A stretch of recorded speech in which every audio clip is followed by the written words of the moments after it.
বিসমিল্লাহির রহমানির রহিম। আসসালামু আলাইকুম ওয়া রাহমাতুল্লাহি ওয়া বারাকাতুহু। কাছে কিংবা দূরে, প্রবাসী কিংবা দেশে, যে যেখান থেকে আমাদেরকে শুনছেন, আজকে আমরা হাজির হয়েছি মানুষ মানুষের জন্য যুব সংগঠনের আমাদের প্রধান কার্যালয় থেকে।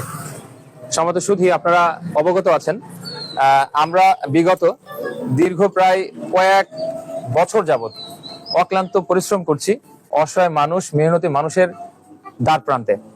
আজকের আমরা এই টিমকে দেখতে পাচ্ছেন, তারা আজকের হাড় ভাঙা পরিশ্রম করছেন দীর্ঘ প্রায় 1 মাস। এই 1 মাসে আমরা প্রচুর কষ্ট, ত্যাগ, তিতিক্ষা, ঘাম, রক্ত ঝরিয়েছি শুধুমাত্র এই অসহায় দিনী ভাই এবং বোনেদের জন্য। আজকে আমাদের বাইজিদের যে পেজ থেকে আমরা মোটামুটি ভিডিওতে এসেছি, আমরা সত্য কথা বলতে অত্যন্ত আনন্দিত যে অনেক সাংবাদিক আমাদেরকে ফোন দিচ্ছে, অনেকেই নিউজ করেছে, অলরেডি নিউজ করছে। শুধুমাত্র আল্লাহ রাজি খুশির জন্য আমরা এগুলো করছি। আপনারা হয়তোবা অবগত আছেন, আজকের এই চলমান দিনগুলোতে আমরা যেভাবে সব দিকে ঘুরছি, যাচ্ছি, অনেক মানুষের কথা শুনছি, এইটাই সবচেয়ে বেশি ভালো লাগতেছে যে আজকে তারা হাজার পরিশ্রমের বিনিময়েও তাদের হাজার কাজ কর্ম যেটা থাকুক না কেন, তারপরে আমাদের সাথে সময় দিচ্ছেন।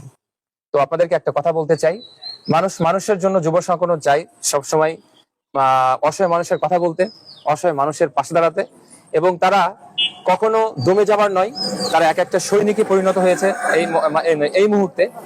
আর পরিশেষে একটা কথা বলতে চাই, আমরা একেবারেই শেষ পর্যায়ে চলে এসেছি।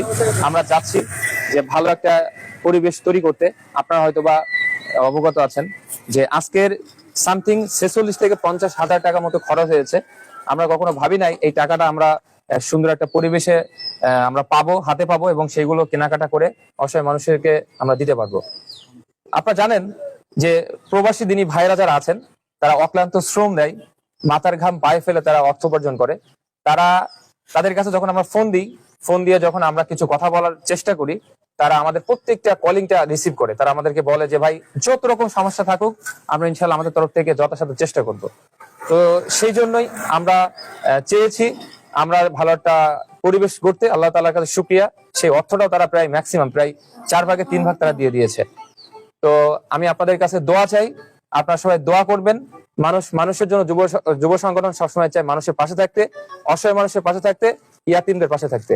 তো আমরা এই পর্যন্ত আপনাদের কাছ থেকে বিদায় গ্রহণ করছি। সবাই সুস্থ থাকবেন, ভালো থাকবেন। আসসালামু আলাইকুম ওয়া রাহমাতুল্লাহি ওয়া বারাকাতুহু।